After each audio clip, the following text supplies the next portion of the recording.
Assalamualaikum warahmatullahi wabarakatuh. Bertemu lagi dalam mata pelajaran IPA kelas 4. Kali ini Bu akan membahas materi tentang macam-macam gerak benda dan manfaatnya. Yuk kita simak. Berapa benda yang ada di sekitar kita tentunya dapat digerakkan. Menurut kalian, apakah gerak benda tersebut berbeda? Ya atau tidak? Untuk mengetahui jawabannya, yuk kita simak penjelasan berikutnya.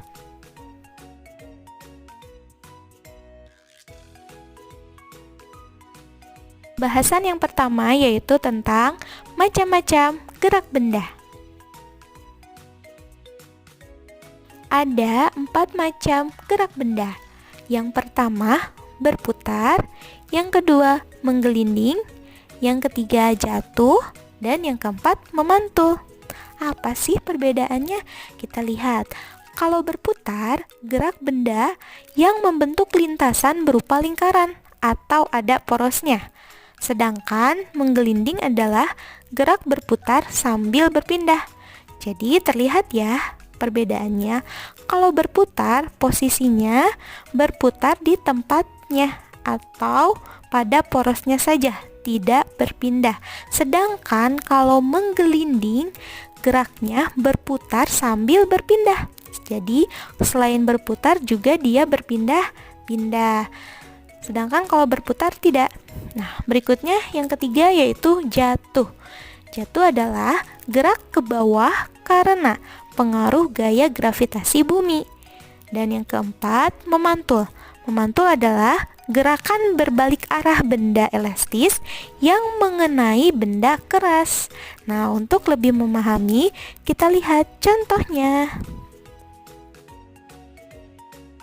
Gerak yang pertama yaitu berputar atau gerak benda yang membentuk lintasan berupa lingkaran atau ada porosnya.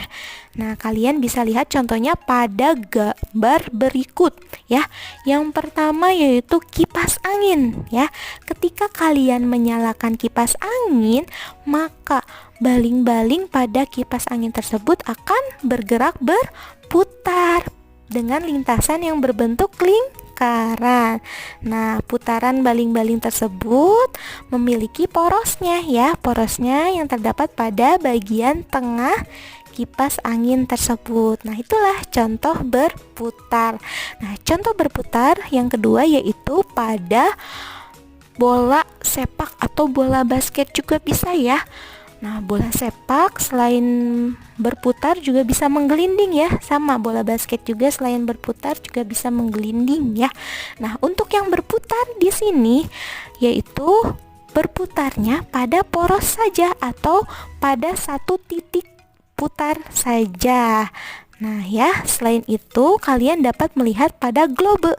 Nah, globe tersebut dapat berputar pada porosnya ya, tempat melekatnya globe tersebut ya. Titik porosnya terdapat di tengah-tengah ya, bagian tengahnya. Di situ globe dapat berputar. Nah, kemudian dari hasil gerakan berputar tersebut, ternyata gerakan berputar tersebut sangat memiliki banyak manfaat. Apa saja manfaatnya? Di antaranya pada kipas angin.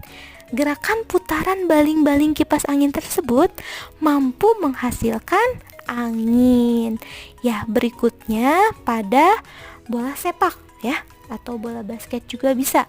Gerakan putaran bola tersebut biasanya dimanfaatkan untuk berlatih keseimbangan. Biasanya kalau pada bola basket pakai jari tangan ya, diputar ya. Bola basketnya berputar, berotasi. Nah, biasanya untuk menguji keseimbangan ya. Berikutnya untuk gerak putaran globe. Nah, ini dimanfaatkan untuk memudahkan dalam pembelajaran atau penelitian. Biasanya ketika ingin meneliti proses rotasi bumi ya, kalian bisa memutar-mutarkan globe tersebut sehingga kalian jadi paham, oh kalau berotasi itu seperti itu. Nah, seperti itu contoh dari berputar.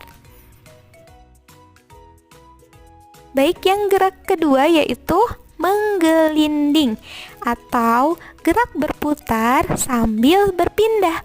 Kalau tadi hanya berputar saja ya, tapi kalau menggelinding ini diiringi perpindahan atau berputar sambil berpindah. Kalian bisa lihat contohnya pada gambar ya. Di situ ada roda ya, ada ban ya, ban yang copot mungkin ya. Di situ ban tersebut menggelinding ya, berputar iya, berpindah juga iya. Nah, itu yang dikatakan menggelinding. Kalian juga dapat menemukan contoh menggelinding ini ketika kalian mengendarai sepeda ya. Ban sepeda kalian selain berputar juga menggelinding ya, berpindah posisinya. Kemudian pada sepatu roda ya, di situ ketika kalian bermain sepatu roda dan kalian berjalan, di situ roda pada sepatu roda tersebut menggelinding ya. Kemudian pada gerobak, pada stroller, pada troli ya, ketika kalian belanja di supermarket ya. Di situ kalian beberapa ada yang menggunakan troli untuk membawa benda-benda yang kalian beli. Nah, dari contoh menggelinding tersebut ternyata dampak menggelinding tersebut dapat bermanfaat. Apa saja manfaatnya? Nah, kalian bisa baca di sini. Gerak menggelinding pada roda ternyata membantu menjalankan kendaraan atau membantu meringankan ya, seperti sepeda. Kebayang misalnya tidak ada roda, mungkin kalian mengendarai sepedanya bisa berat ya. Nah, jadi di sini manfaat gerak menggelinding yaitu membantu menjalankan kendaraan seperti sepeda, motor, mobil, gerobak, troli, stroller ataupun benda lainnya. Oke, itulah contoh dari menggelinding. Gerak yang ketiga yaitu gerak jatuh atau gerak ke bawah karena pengaruh gaya gravitasi bumi. Nah, kalian bisa lihat contohnya pada gambar ya. Di situ ada gajah ya. Wah, masya Allah, hebat sekali, gajah melompat dari gedung yang tinggi. Ya, di situ ada gerak jatuhnya. Kemudian di sini ada mangga ya, buah mangga yang terjatuh dari pohon. Nah, itu adalah contoh gerak jatuh atau gerak ke bawah. Itu salah satunya dipengaruhi karena pengaruh gaya gravitasi bumi ya. Dari gerak jatuh tersebut ternyata ada manfaatnya. Apa saja manfaatnya? Nah, di sini gerak jatuh dimanfaatkan untuk olahraga. Contohnya olahraga terjun payung ya. Ada yang pernah? Nah, berikutnya ada lompat tinggi ya. Di sini juga memanfaatkan gerak jatuh. Selain itu juga ada olahraga loncat indah dan masih banyak lainnya. Nah, selain itu juga ternyata gerak jatuh ini dimanfaatkan untuk mengambil buah ya, tanpa harus memanjat dan memetik langsung. Cukup kita goyang-goyangkan saja pohonnya, atau kita pakai galah, kita sangkut-sangkutin galahnya ke buah tersebut, nanti lama-kelamaan jatuh ya buah tersebut, jadi tanpa harus kita memanjat tinggi-tinggi. Nah, seperti itulah contoh dari gerak jatuh dan manfaatnya. Gerak yang keempat adalah gerak memantul.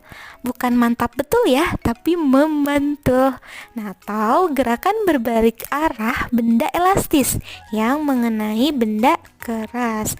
Nah, kalian bisa melihat contohnya ya pada bola sepak atau pada bola basket atau bola-bola lainnya yang memiliki atau yang berbahan elastis ya. Ketika dihentakkan ke benda yang keras, maka di situ akan ada pantulan lagi ya, memantul kayak berbalik arah lagi seperti itu. Nah, dari gerakan memantul tersebut ternyata memiliki manfaatnya. Apa saja manfaatnya? Yang pertama yaitu gerak memantul dimanfaatkan dalam permainan bola basket ya.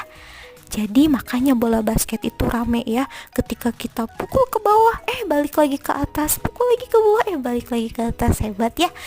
Jadi kita bisa memainkannya untuk permainan bola basket dari efek memantul tersebut. Kemudian pada sepak bola juga ya, ketika tendangannya sangat keras ya, terus memantul ke bawah, terus mantul lagi ke atas. Nah, seperti itu seterusnya ya. Kemudian pada tenis meja juga. Kalau tidak memantul tidak rame ya, tapi Masya Allah ketika kita bermain tenis meja juga kita hentakkan bola tenis tersebut, maka bola tenis tersebut akan mantul kembali seperti itu. Dan pada kasti juga. Nah, itulah contoh dari gerak memantul dan manfaatnya. Baik, sebelum kita lanjut ke materi berikutnya, Ibu ada kuis nih. Coba kalian lihat, di situ sudah ada gambar mobil yang sedang melaju ya. Nah, pertanyaannya adalah apa nama gerakan yang terjadi pada ban mobil yang bergerak? 1, 2, 3. Ya, betul. Jawabannya adalah menggelinding. Kenapa menggelinding? Kenapa nggak berputar? Ya, betul. Karena roda tersebut selain berputar juga berpindah ya. Berputar dan berpindah sehingga dikatakan menggelinding. Oke, good job. Berikutnya kita ke kuis yang kedua. Yaitu kalian perhatikan di situ ada gambar helikopter ya. Helikopter yang bergerak. Nah, menurut kalian, apa nama gerakan yang terjadi pada baling-baling pesawat terbang? 1, 2, 3. Ya, betul. Nama gerakannya adalah berputar. Karena baling-baling tersebut berputar pada porosnya ya, pada satu titik ya. Nah, makanya disebut dengan berputar. Oke, karena kalian sudah dapat menjawab dengan betul, yuk kita langsung materi berikutnya. Nah, tadi kita sudah membahas gerak benda yang ada di daratan ya. Contohnya banyak yang ada di daratan, di udara. Nah, berikutnya yaitu ternyata benda-benda tersebut mampu bergerak juga di dalam air. Nah, bagaimana kondisinya benda tersebut? Nah, ada yang mengalir, mengapung, melayang, dan juga ada yang tenggelam. Lalu, apa perbedaan dari mengapung, melayang, dan tenggelam? Yuk kita bahas satu persatu. Yang pertama yaitu mengapung. Mengapung terjadi jika berat benda yang dijatuhkan atau diletakkan di dalam air itu lebih kecil ya. Berat bendanya lebih kecil dari gaya apung. Gaya apung itu gaya tarik ke atas atau gaya yang melawan berat benda yang ada di dalam air. Nah, gaya apung ini hanya ada di dalam air ya.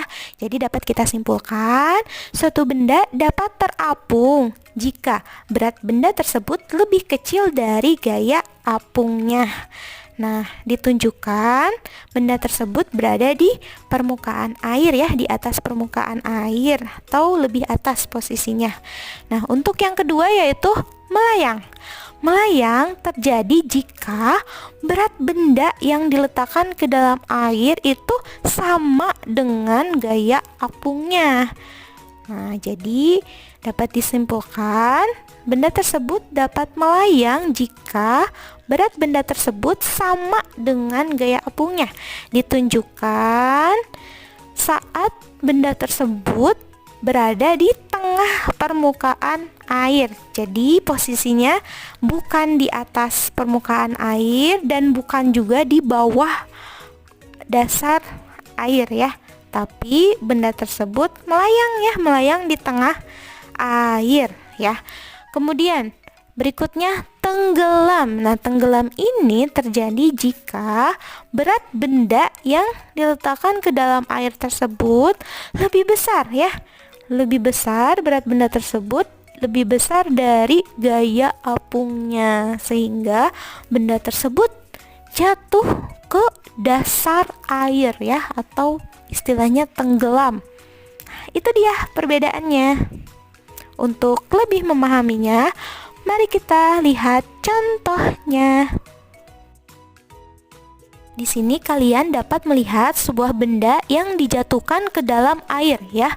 Di situ saat benda tersebut berada di posisi paling atas atau permukaan air istilahnya, kondisi demikian dinamakan mengapung ya. Terjadi karena berat benda lebih kecil dari gaya apungnya. Kemudian benda tersebut datang atau menuju ke tengah. Nah, posisi demikian dinamakan melayang. Ya, berada di tengah ya, tengah air. Kemudian terjatuh ke bawah. Nah, sehingga menyentuh hampir ke dasar air. Nah, itu yang dikatakan dengan tenggelam. Berbicara tentang air, tentunya kita tidak akan terlepas dari yang namanya mengalir.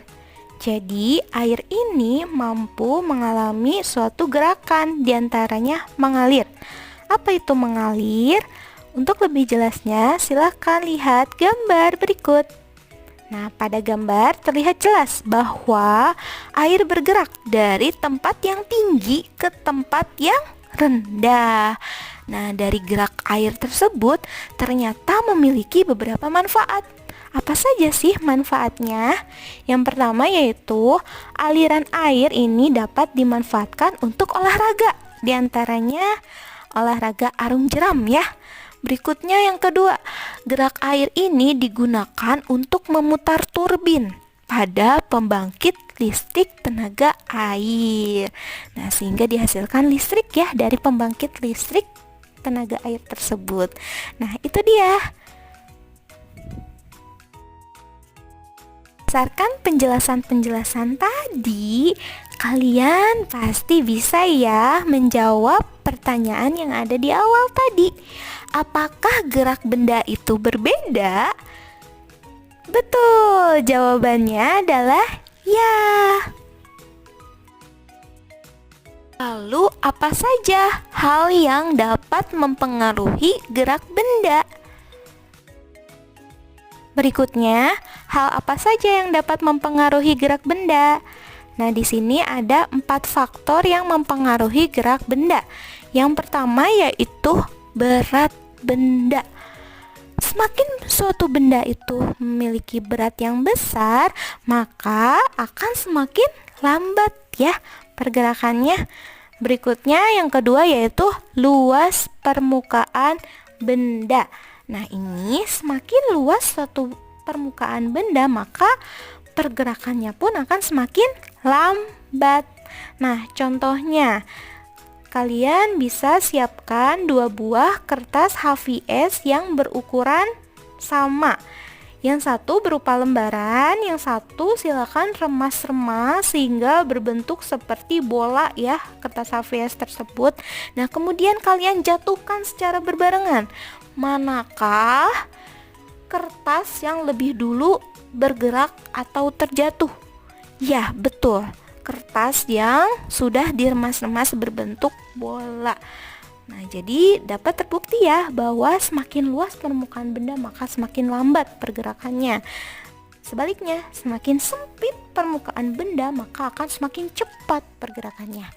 Nah, berikutnya yang ketiga yaitu bentuk permukaan benda. Contohnya, kalian mendorong lemari, bentuknya kotak ya. Itu lebih lambat bergerak ya dibanding kalian dorong bola yang bentuknya lingkaran. Nah, itu semakin cepat ya yang bentuknya lingkaran. Nah, itu contoh dari bentuk permukaan benda mempengaruhi gerak suatu benda. Berikutnya yang keempat yaitu bentuk permukaan lintasan benda. Nah, seperti yang kalian ketahui, lintasan itu ada yang lintasan menanjak, ada juga lintasan yang menurun, ada juga yang datar. Nah, biasanya kalau yang menanjak itu pergerakan bendanya itu lambat ya dibanding yang menurun. Kalau menurun itu biasanya sangat cepat ya geraknya. Nah, itulah hal-hal yang dapat mempengaruhi gerak benda. Ayo kita kuis lagi. Nah, yang pertama, jika seseorang supir dan masinis sama-sama menghentikan kendaraannya, kendaraan siapakah yang cepat berhenti? 1, 2, 3. Ya, betul. Jawabannya adalah kendaraan supir. Mengapa? Karena gaya gesek rem yang dimiliki kereta itu sangat kecil ya dibandingkan gaya gesek yang dimiliki rem mobil. Berikutnya, ada 2 kertas ya. Kertas A berupa lembaran HVS, sedangkan kertas B berupa kepalan HVS. Kepalan itu kertas yang sudah digulung-gulung ya, jadi seperti bola. Jika dijatuhkan bersamaan, kertas siapa yang jatuh lebih dahulu? 1, 2, 3. Ya, betul. Jawabannya adalah kertas B. Karena luas permukaan kertas mampu mempengaruhi cepat lambatnya pergerakan suatu benda.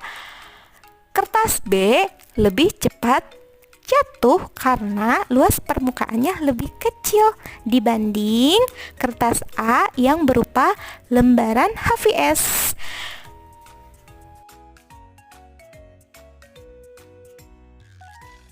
Demikianlah materi untuk pertemuan kali ini. Mudah-mudahan dapat dipahami oleh semua ya. Amin. Nah, jangan lupa untuk tugasnya kalian kerjakan latihan soal yang ada pada Google Form. Semangat ya. Terima kasih. Wassalamualaikum warahmatullahi wabarakatuh.